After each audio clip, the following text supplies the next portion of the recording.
Um, First of all, thank everybody for joining us. I think we have a few more coming in, but they'll get here when they get here. As always, I need to thank both Capital Federal, their foundation, as well as the Sharon and David Katzman Fund that keep us riding here through all this kind of stuff. Tonight's another episode of Wine Around the World. Soon as we get a couple more people here, we'll get going. I don't know if we have anybody new here, but if we do, chat is the means we use for asking questions. So if you want to just put your questions in chat as Steve's going on, we'll try to translate to him. And we'll see if it's not too big a group. If we need to open it up for some questions, we will later, but we'll try it that way. So without further ado, I'm going to turn this voyage to Tuscany over to the guy who knows it. So Steve, take it away. Well, thank you, Jack. So welcome everyone. Today we're going to talk about Super Tuscans. And the vineyard behind me is, so this is a vineyard in Tuscany, and generally speaking, if you're thinking about Tuscany, you're thinking about the grape Sangiovese. It is the traditional grape of the region. There are actually many clones of many versions of Sangiovese that grow here, and this is what this is a grape that is connected to the place and connected to the land. So for the most part, the vast majority of wine from Tuscany, you don't need to know much about wine to know it's probably going to be Sangiovese based. And what this area is very heavily regulated. It is one that if you are producing wine in, say, the region of Chianti or the sub-region of Chianti Classico, you are bound by law to produce wines of good quality, made in accordance with the rules of the consortio, the governing body. It really is an interest of protecting the brand. Because this is a very old region, and you wouldn't want to do anything that would interfere with that. So this region has been heavily regulated for much of its modern presence. However, since the 1700s, grapes from the north, from France, from Bordeaux, have been grown in Tuscany. And while they have been grown there for many moons, they are not indigenous to this area. So they are not considered, even though they have history, they are not considered traditional varietals. So winemakers have grown these grapes here for a long time, but they have not been able to sell the wine as a wine from Tuscany because of these restrictions. So in the late 60s, late 60s more so, that by 71 it had kind of happened. But in the late 60s, some winemakers decided, we grow these grapes, they make really tasty wine. They're different from the wines that we traditionally make here, the Chianti, Brunello di Montalcino, which is also Sangiovese, but a specific clone of Sangiovese Grosso. They wanted to explore this possibility of making wine using these non-traditional grapes in Italy, and so they kind of floated the trial balloon. And the consortio was like, no, you can't do it. And they said, well, what if we really want to do it? They said, well, I guess that's fine, but we will take your wine and we will classify it as vino da tavola, so table wine, the wine that you would get for €3 for a liter. And they thought about it and they're like, you know what? Okay, that's fine.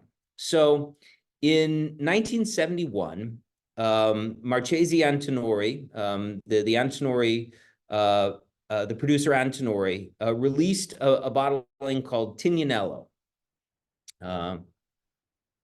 This guy right here. And lovingly referred to as Tig, just because Tignanello is a big mouthful, and Tig is easier. But Antinori released Tig, and it was again labeled as a table wine, I mean, really, like, think of it like the wine that you would get on the bottom shelf of the grocery store. And the press, the wine press at the time, really didn't know what to do with this. They're like, well, what do we call it? You know, it's really a category that doesn't exist. And so it just sort of evolved in the wine press, that this was, let's call it a Super Tuscan. And that name stuck.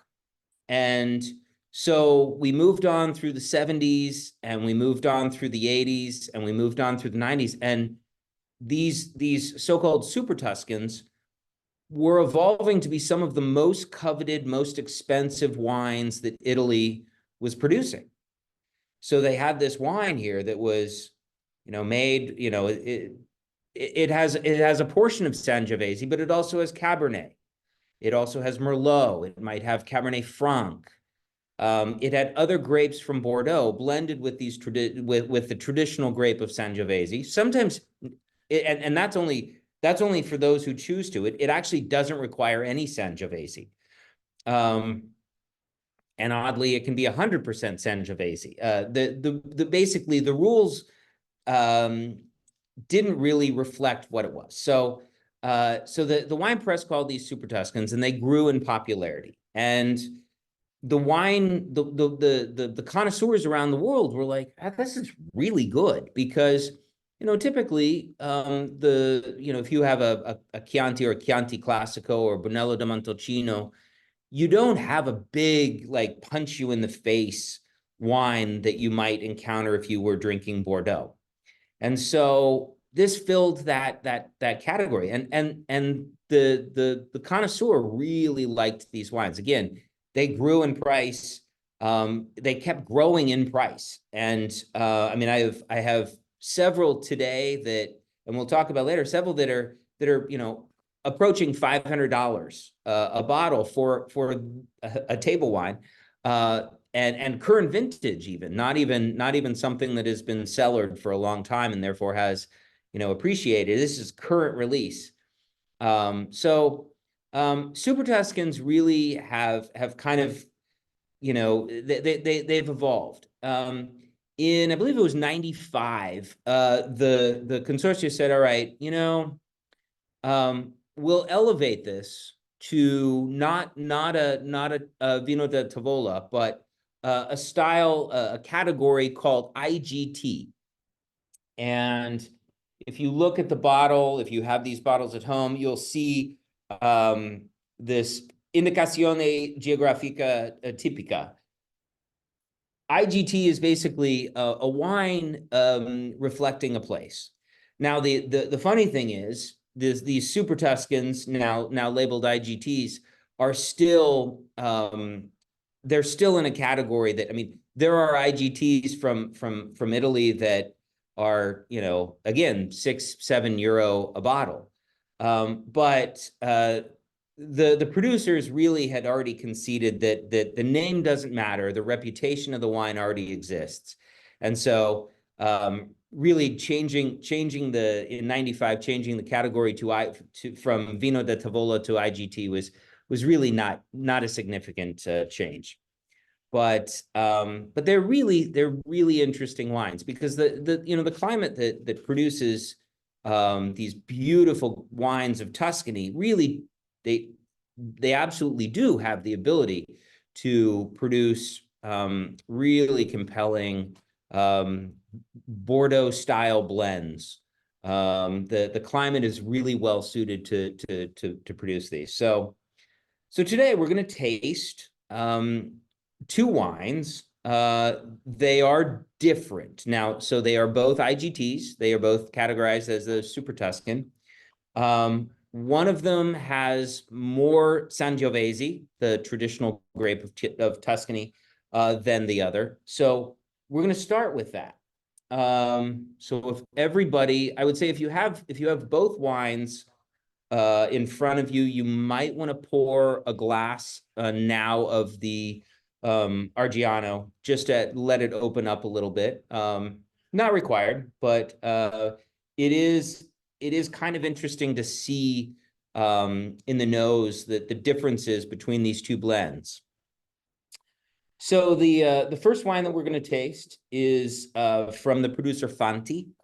It is Poggio Torta, and as I said, it's mostly Sangiovese. It's, I think, 60% Sangiovese, with the balance being Cabernet, Merlot, and I believe some Syrah. Let me look at that.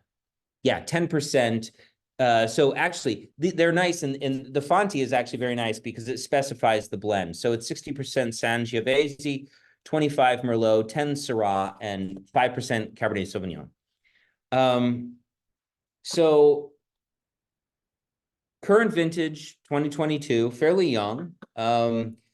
Some Super Tuscans do see a lot of what's referred to as élevage. I mean, a lot of barrel aging in very nice barrels. Many don't. Many it's a short rest, maybe 8 months to 12 months in oak barrel, but I'm speaking now of the wines that are not cost prohibitive, because again, Super Tuscans are still highly coveted. The vineyard behind me that produces Tignanello, when I first started drinking that bottle, it was maybe $40, and this would have been in the early to mid 90s. Today it's 150, so it's jumped up sizably, but there's this bottle. It's a bottle called Sassicaia. Let's see. Current price on Sassicaia is $275. And this guy, Solaya, this one is actually, this is $450.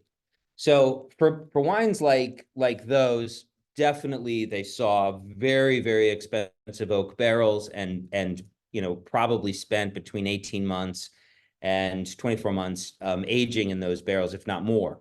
But this Fanti it saw about 8 months in barrel. And so not a lot of time in oak, but on the nose. I mean, so kind of one of the things that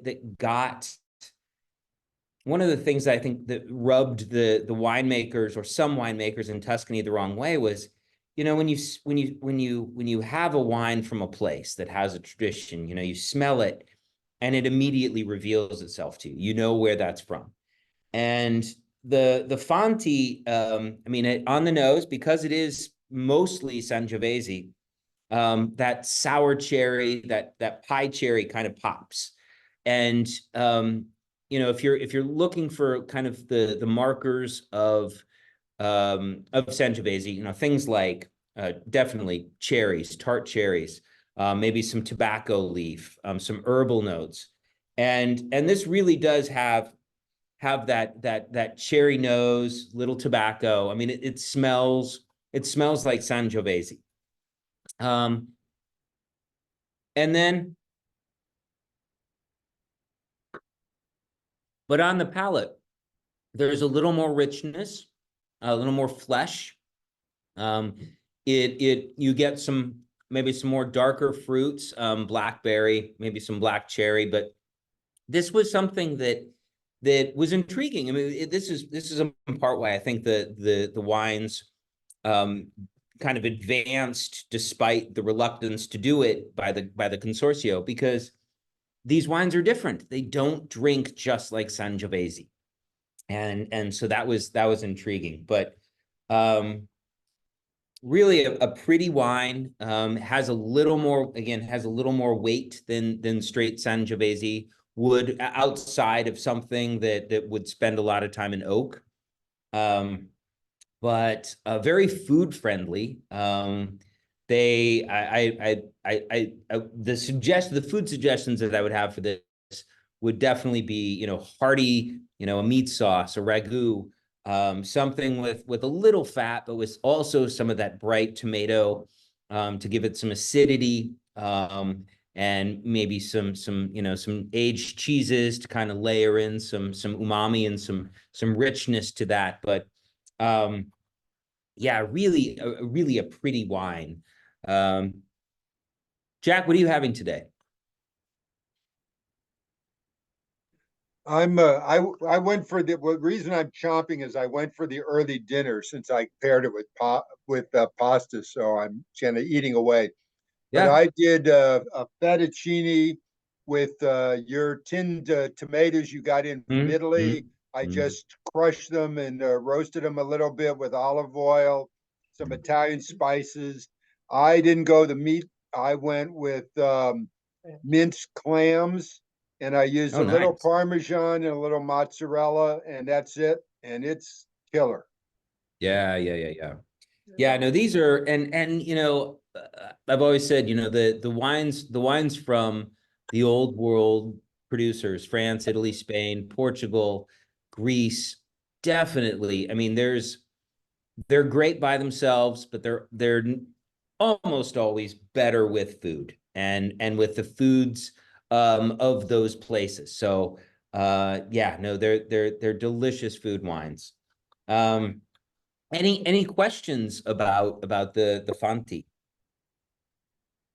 We do have a pairs well with brie cheese, which makes Mhm. sense to me because what doesn't? I mean, no, I Right. shouldn't say that, but Well, it I mean, there's no, it does. the first of all, you've got the richness of the buttercream, the butter fat.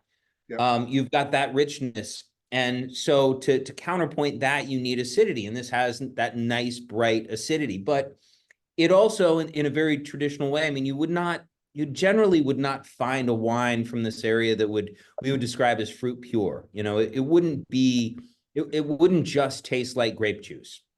Yeah. There would be some earthiness. There would be some, something that um, would suggest complexity. And so, yeah, with aged cheeses, I mean that richness of the cheese provides a nice counterpoint to the acid, but the earthiness brings out kind of those more complex cheese notes. Yeah, cheese is a wonderful thing, We have particularly the cheeses, again, the old rule, things that grow together go together. And yeah. if you're in Italy, wherever you are, find out what cheese they grow. I mean, they produce locally. Eat that cheese, and then just order whatever they bring to you for wine, and you probably have a pretty good pairing. Yeah, we do have one comment that they're getting even some vanilla on the nose, Yeah, but yeah, yeah. but we do have a question. Can you say a little more about what the other wines add to the Sangiovese? So the Super Tuscan is a category. It it. I guess the easiest way to think about it is, it it violates all the rules of Tuscany, of classic Tuscany. So it is not Sangiovese and other blending grapes like Canaiolo, made in a very specific place. So it's a the rules say basically, you can be 100% Sangiovese. Um, Typically, Super Tuscans are blends including minor amounts of Sangiovese or simply Bordeaux varietals. I mean, there are Super Tuscans that are all Cabernet Franc or Cabernet Franc and Merlot, or all the Bordeaux varietals and a little splash of Syrah. I mean, they can be anything that really is not traditional to that area. And as far as again, as far as tradition, you're talking about Chianti Classico, and the say the region of Brunello de Montalcino. There's some other subregions that are different, but for the most part, they're all working off of Sangiovese or Sangiovese variants. to create their wines. And so, yeah, the Super Tuscan, you don't. I would say I've never seen like a Super Tuscan Pinot. I For the most part, I think what you find mostly are Bordeaux varietals. So Cabernet Franc, Merlot, Petit Verdot, and Malbec. Those are the Bordeaux the five varietals of Bordeaux. So And so, go ahead. just Oh, gonna say, so what I'm getting is there's not a commonality of tasting notes here. no. It's just a commonality of region that's unlike other Italian wines, and that's Mhm. the only commonality it has.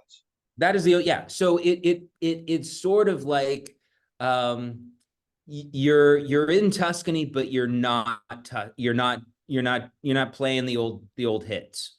Um, so I mean, we have a wine in the store that is mostly Syrah, with a tiny little 10% inclusion of Sangiovese, and really what they're doing is, I mean, I love I love the old world. I mean, it seems weird to us as Americans that, say a government agency would say, here's what you can and can't do in making wine. But if you look at it from the perspective of, well, they're protecting a brand that is priceless. I mean, the brand of, say, the wines of Tuscany. I mean, that's a brand. Like, people go to Tuscany just to drink wine. And they're always looking for ways of actually improving that. In fact, in 2020, they undertook a huge effort. The government actually paid people to remove inferior vineyards. They're like, "Hey, your vineyards suck. You need to get rid of them. Like, you're bringing us all down." So they increase the standards. Because it's so important that they protect this. But what I love about the Super Tuscan is it's really, a winemaker is sort of like a chef. I mean, it is a chef. They're looking at, what are the best natural products I can use, and then how do I assemble them in a way that makes them, essentially a greater, their components make it greater as a whole. And so the wines that they're doing there are really cool. I mean, this is a place where grapes want to grow. That is absolutely true. There's no denying that the hills of Tuscany, the area between Florence and Siena are just really well suited for growing grapes and olives, but and other things. But so why restrict it? If we can do it, shouldn't we be able to? And so that's really what the Super Tuscan did. I mean, it was, there was a lot of opposition initially because, lots of people were making these wines. They just weren't selling them on the open market, and they might keep it for themselves. And it just occurred to them, that seems dumb. We're making great wine. This shouldn't be a bad thing. Okay, So we do have go one ahead. other question, and Absolutely. uh, when growing these grapes, are they grafted to Sangiovese vines? No, No, no. there's So that again is sort of part of the old, the tradition. I mean, in the region, let's go back to the region of Chianti, or Chianti Classico, the classic region of Chianti. Um, there, yeah, you can grow certain grapes. There are some blenders, but for the most part, it's Sangiovese, and they will actually describe, the type of rootstock that you use, the type of clone that you use of Sangiovese. They're very specific about what you grow, how you grow it, and where you grow it. I mean, you can't, if your vine, let's say you have an acre of Sangiovese and the vines, you didn't prune them and they exceed, the tonnage, the amount of, I mean, the government will actually say how many grapes you can get from a, well, in their case it's a hectare, but they will actually say this is how many grapes can be derived from 1 hectare of vineyard land. And so the IGT category doesn't have those restrictions. So in respect to growing Sangiovese, and this is true for all grapes, for the most part, very relatively few areas in the world plant their vines, have own rooted vines. They're sort of like roses. You want to, as if you're planting a vineyard, you would start out by saying, well, we've got these hills in the background, so the water is going to drain, and we've got maybe a lot of limestone, and they will take all those things into consideration because, like, for example, if you look at the vineyard behind me, the vines on the hill will probably have different rootstock than the vines on the valley floor, because the drainage on the valley floor, maybe there's a little more water because gravity takes it downhill. And maybe you need a rootstock that doesn't mind being a little more moist than the rootstock that exists on the hillside. So vines are very much dialed into the place. So you would start out by picking a rootstock, and then you would graft onto that Sangiovese, Cabernet, Merlot, Syrah, Cabernet Franc. So it isn't a matter of grafting over the Sangiovese, because the Sangiovese is likely a graft itself. The reason for doing this is it really comes down to there's a very common root-borne louse called phylloxera that it gnaws on the rootstock of own-rooted Vitis vinifera grapevines, and so as they feed on those those vinifera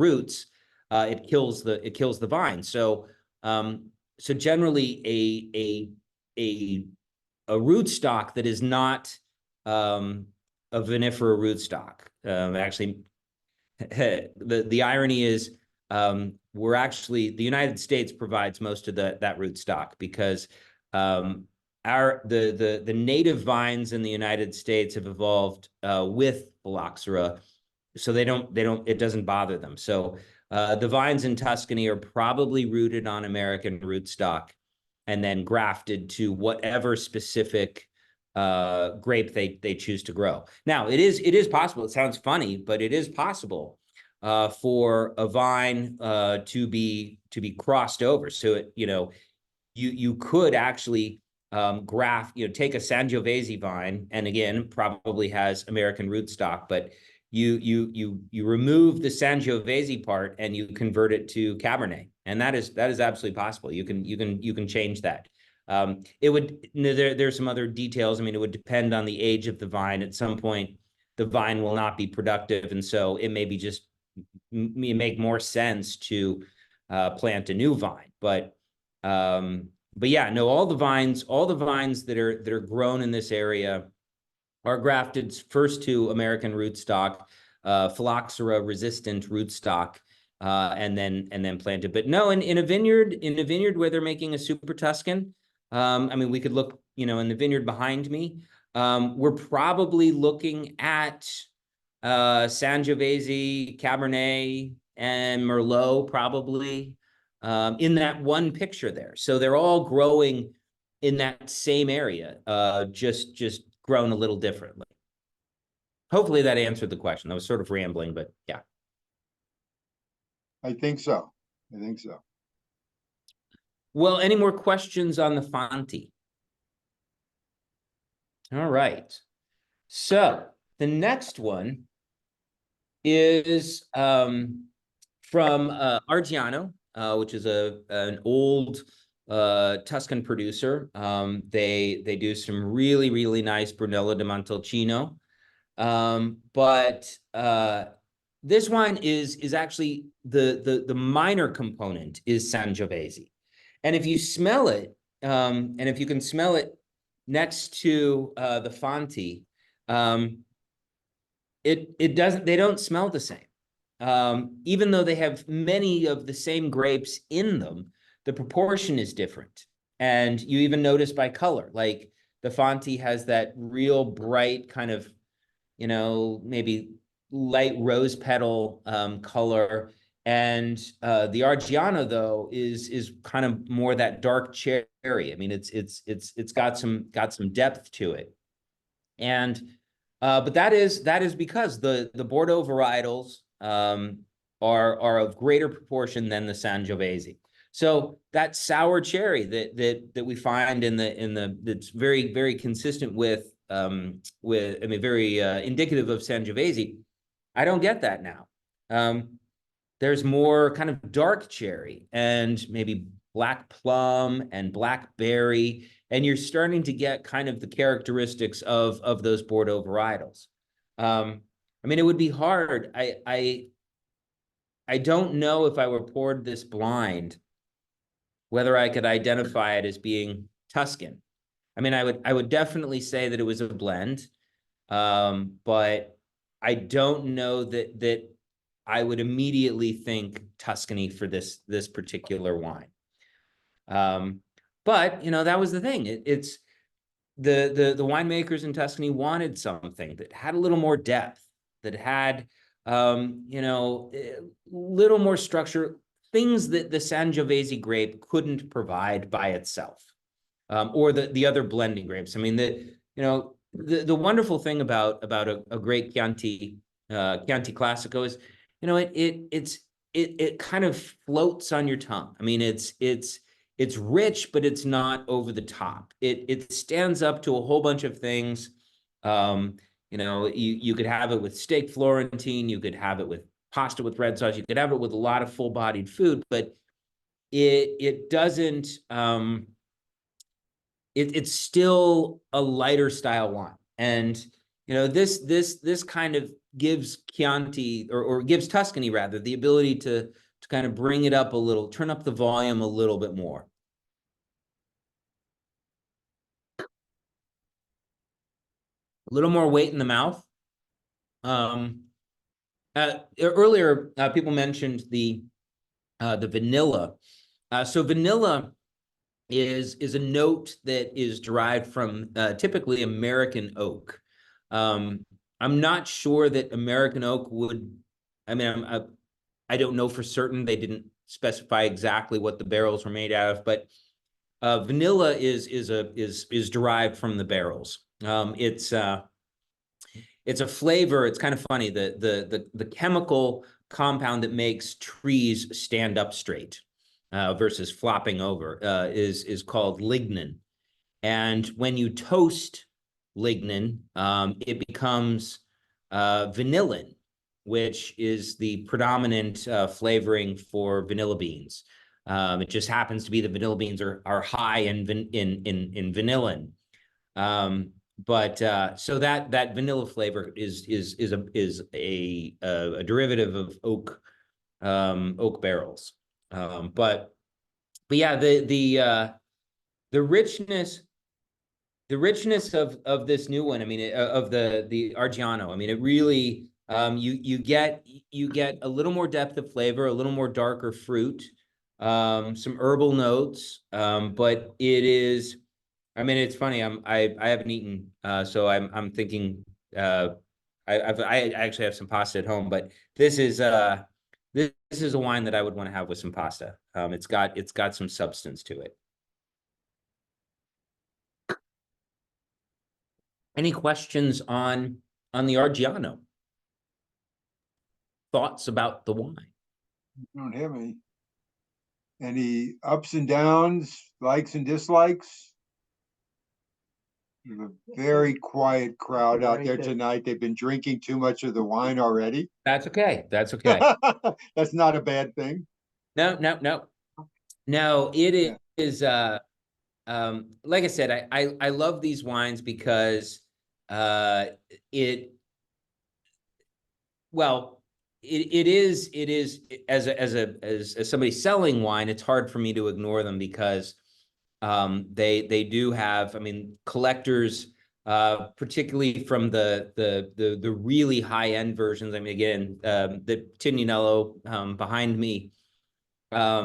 These wines will age for many decades, and the quality is approaching, you know, the things that you would find in Bordeaux, or possibly Northern California, say maybe Napa Valley, where there really is a lot of attention paid to the quality going into it. So really expensive barrels, really low yielding vines, producing very high quality fruit.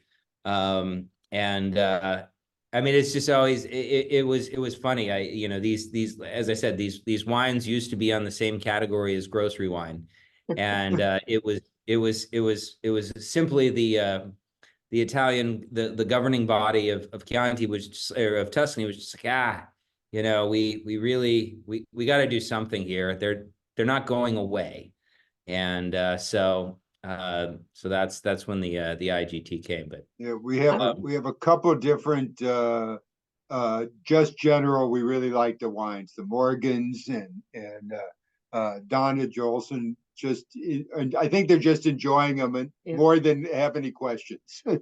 well, and I would also say, you know, these are wines that I enjoy.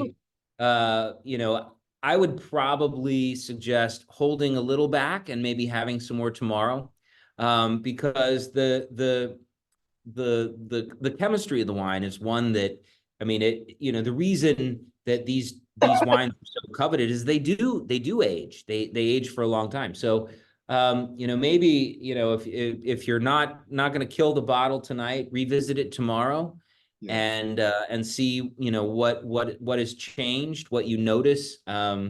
Sometimes they'll soften out a little bit. You'll notice more fruit. They get maybe even more savory, where you'll get like black olive notes or things like that kind of pop up. But yeah, they're very cool wines. I mean, I love the region itself, but I love it for, you know, all the things that are classic, and again, many of the things that are more modern interpretations.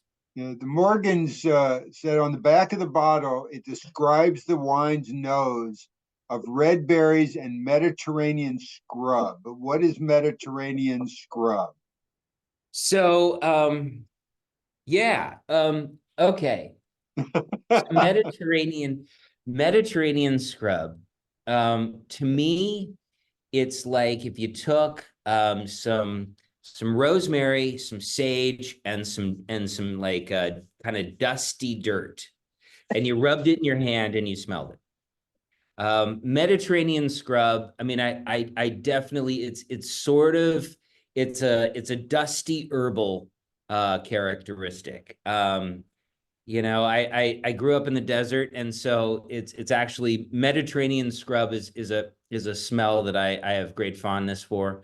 It's there are parts of in fact, I grow sage in my backyard, in part not because I mean, I do cook with it, but because there are parts of my garden that I just grow things to walk by and kind of grab and pull along as I walk by, and rosemary, sage, maybe a little lavender, not the flower, but the stemmy part, and then this sort of dustiness, like almost the smell of like you know, dried clay.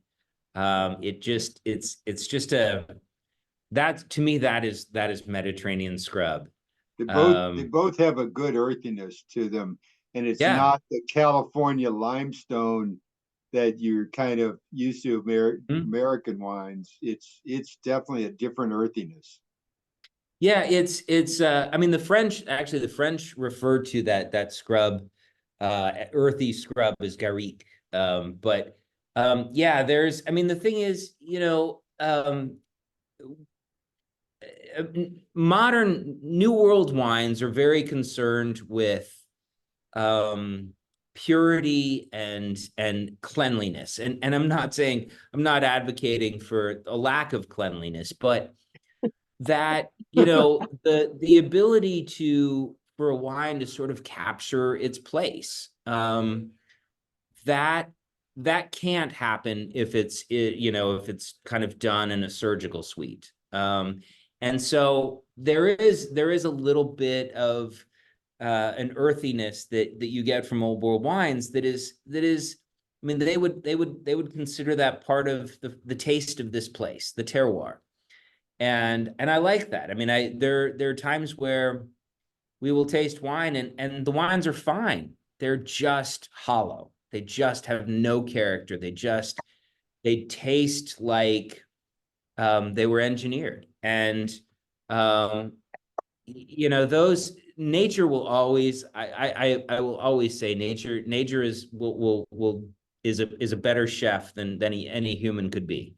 And if you allow nature to do its work and not stand in its way, it's often pretty impressive. So I like that earthy funk. I mean, these are actually fairly, I would say, fairly fruit pure. I mean, there are some, you know, we talk about wines having a barnyard quality. These are much cleaner than that, but they smell old world. They smell like they come from like a cellar, and a, you know, and they smell like they come from a place where um where there is a tradition of winemaking.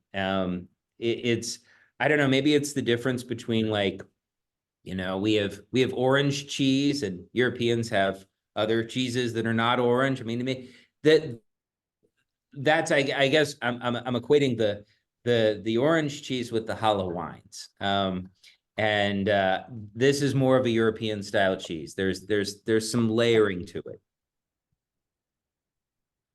Mm. So Kathleen wants, obviously her Irish background, Catholic school background was a little lacking in her um her Latin.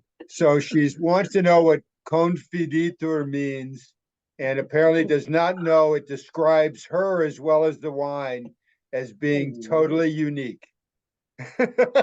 Well, is that the definition? Because I took Latin too, and I have absolutely no Yeah, it means recollection. it means unique or Oh, individual or whatever. So yeah, no equal. yeah, yeah. Yeah, it's a really a mouthful of a It's my word. Catholic background. Well, wait a minute, Yeah, I'm not yeah. Catholic. I'm sorry, I lied. Yeah. No, no, I attended private school and was forced to take Latin myself. So I did too. I have to cheat a little because I can't get to the keyboard very well. But this second one I like. The first one was kind of like, to me, like taking a bite of a lemon. It was kind of like, yeah. I don't know Well, if that that's no, tannins or what that is. that's the Sangiovese. So Sangiovese is a very, very tart grape.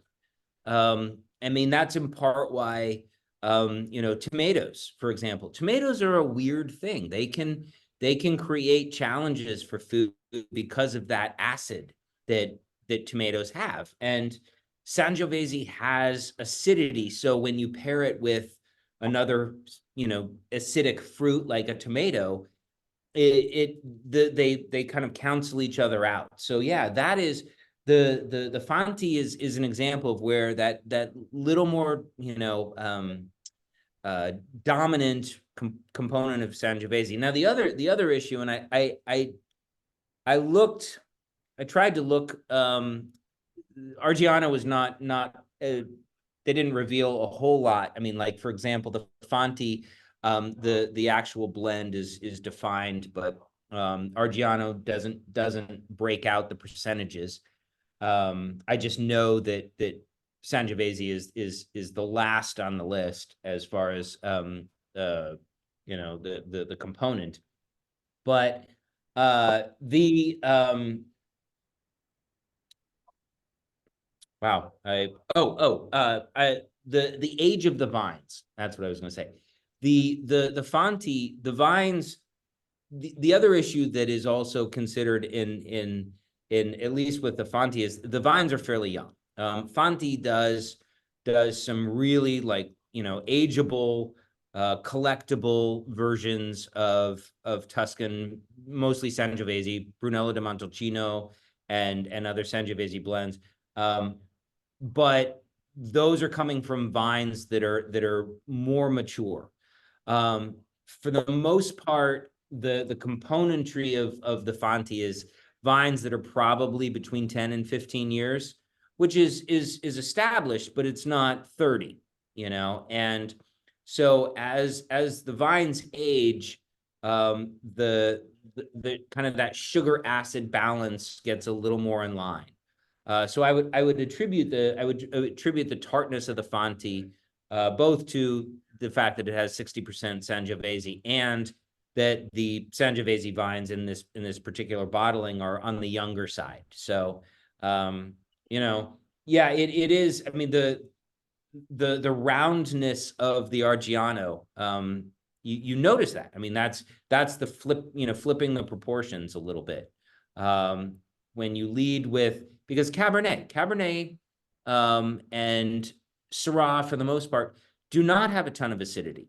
In fact, sometimes that's a fault. I mean, where the wines kind of fall flat because there isn't that acid to kind of carry the weight of the fruit. But so blending in Sangiovese, which has acidity to grapes that don't, kind of creates a complete package. But yeah, the Fonti definitely leads. I mean, that is definitively Sangiovese. I mean, you notice it on the palate, from that, the fact that your mouth is watering. So yeah, no, totally. I mean, and that's the thing. I mean, the concept of Super Tuscan allowed winemakers to make the decision themselves. They don't have to hit a proportion. They don't have to use a certain varietal.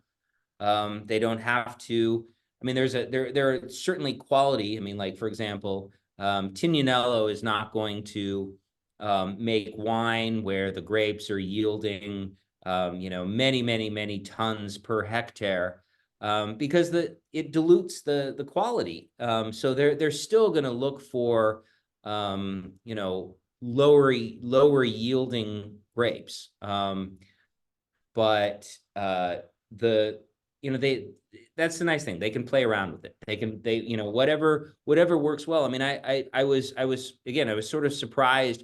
There's a wine I absolutely love, from a producer called Il Boro, that is mostly Syrah, and yet it doesn't drink like mostly Syrah because of, I think it's maybe 10 or 12% Sangiovese. It's just but the cool thing is, oh, and this is actually something also to point out.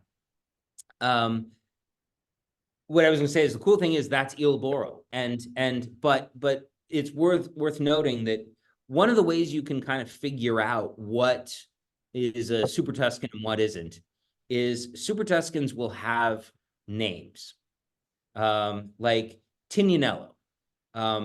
It's almost like, you could give it any name, but it's not a place. It's not it's not a person. And so you can kind of recognize, I mean, like, Poggio Torto, that's the Fonti. So that's not a vineyard, that's not a place. It's a proprietary name.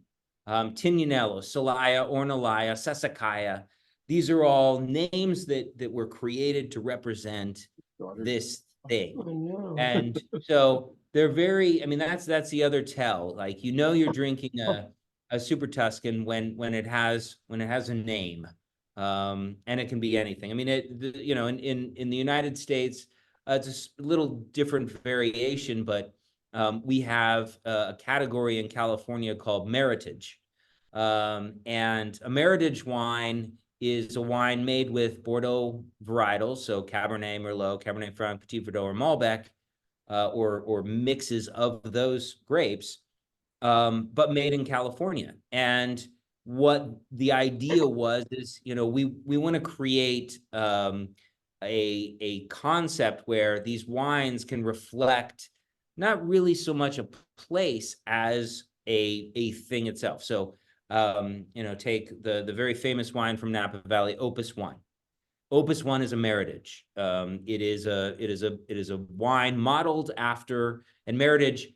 It usually refers to a marriage of heritage. So, I mean, there are a number of people have different versions of this, but I've always known it as a marriage of heritage that is a California wine, modeled after the wines of Bordeaux. So you have that, but yeah. So typically, the wines that you'll find, the Super Tuscans have these names. They're proprietary sort of brands that they can put on a label, and that's the thing. Like this isn't a wine from Antinori. This is Tig. This is Tignanello. This is what it is. We do have a question. If I were to go to a wine cellar other than yourself, how would I ask for a Super Tuscan wine? Or just say, Oh, you just say, hey, what do you have? What Super Tuscans do you have? And they might follow up by saying, well, are there any grapes that you want to focus on? Like you might say, hey, I'd love to have a Super Tuscan that's all Merlot. I would love to have a Super Tuscan that is Merlot and Cabernet Franc. They do vary, but again, because there's that flexibility. But yeah, no, you would ask every wine shop should be able to. I mean, should know. It's been around since 1971. They don't really have an excuse not to know of it. It's been around a fat minute, and I only say that because I was born in 71, so I've been around a fat minute. But they everybody should know what that is, and they should be able to help you find something. But yeah, you're really just asking for a wine that comes from the region of Tuscany. Again, this region sort of in between the Florence and Siena, in the center of Italy, that are made with grapes that may or may not include Sangiovese. One more question. Kathleen is definitely on her librarian search engine here. She came up when she searched Super Tuscan with the term baby Super Tuscan and wants to know what that is. Oh, that's so a baby Super Tuscan would be, I guess maybe you would consider that Fonti, a baby Super Tuscan, because really like the true Super Tuscans are those unicorns, Tignanello, Celaya, Ornellaia, Sassicaia. What else do we have? I mean, they're probably a good half dozen to a dozen wines that collectors are specifically looking for. Baby Super Tuscans would just be kind of like, this is a Super Tuscan, but it doesn't come with the super price. So maybe that's another thing.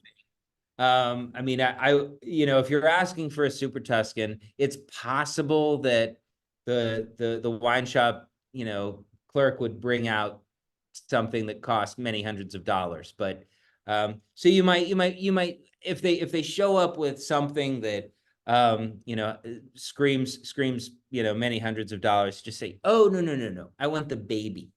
Give me the baby Tuskans. Stuff that people actually drink. When you name those wines, Steve, all I could think of is, are those the daughters in the Bible of Zechariah? I mean, the name sounds so biblical. I couldn't. I don't. I mean, I know it has nothing to do with it, but no, but it really is funny because outside, I mean, Tignanello was the first. That was patient zero. That was the first Super Tuscan that was ever released to the broader market, in 71. But yeah, no, many, I think somebody decided that ending with AIA was like particularly, that was like, if you want to, maybe AIA is Latin for $200. I don't know. Yeah. Or a multiplier, you know, a multiplier of hundreds of dollars. I don't know. I mean, actually, maybe that's the thing. Maybe beware, be cautious. Like if you see a bottle that ends in AIA, just be like, I just want to make sure the price on this, because it ends in AIA. But no, I mean, if you ever have the opportunity to try those wines, they really are there. I would probably say, hopefully you're in a restaurant, because they really need some wicked good food to go along with them. But they really are, they're beautiful wines. But a little more collectible than they are. I mean, they're you want to make sure that you know, the experience matches the money you spent on the wine. I will say that I opened my bottles about 3 or 4 hours ago, because I obviously splashed the Fonti into my pasta, because Mm-hmm. you know, pasta without wine is not pasta. But No. at any rate, it really has made a difference to have them open that long. Yes. No, Really, and really. like the Fonti in particular, I mean, that is truly an infant. I mean, 2022 is, I mean, it really, I mean, that's, you know, kind of one of the cool things that you take away from a place like Tuscany is so much of this love of wine came about just through, you know, observation. I mean, it was like they were growing wine that just really worked in this area. And you know, I mean, we have all sorts of techniques today that we can employ to help extend the life of a bottle of wine. But you know, the ancients didn't have that. They had a minimal understanding of microbiology, and certainly they knew that the wines that they kept underground in a cellar lasted longer the wines that stayed up in the sunlight. So they figured that out. But um, you know, these wines kind of, you know, evolved from their place. And so because of that, yeah, very few. I mean, it's more likely than not that a wine from the old world um kind of falls apart early on its life.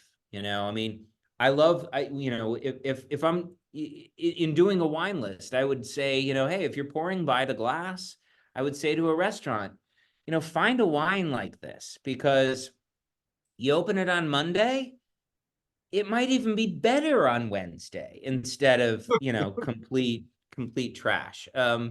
And I mean, those are some advantages that the ancients figured out. Like, you don't need to reinvent the wheel. If somebody has already, you know, figured out that, no, we grow these grapes here in part because it preserves our crop. And